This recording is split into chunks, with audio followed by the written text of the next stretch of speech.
బ్రతకడానికి బండెడు సంపద అవసరం లేదు అంటున్నాడు శాస్త్రకారుడు. జీవనార్థం మనుష్యస్య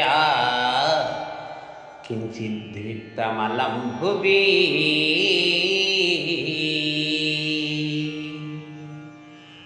ధనినా సమమాత్మాన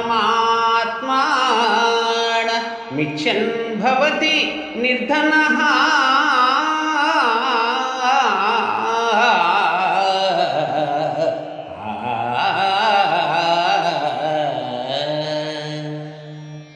తాత్పర్యం: నిజానికి మనిషి జీవించేందుకు కొంచెం ధనము సరిపోవును, కానీ ధనవంతుడితో సమానంగా తనను తాను పోల్చుకొని అతడిలా బ్రతికేందుకు ఇష్టపడుతూ నానా కష్టాలు పడి చివరికి పేదవాడిగానే మిగిలిపోతున్నాడు మానవుడు అంటున్నాడు శాస్త్రకారుడు.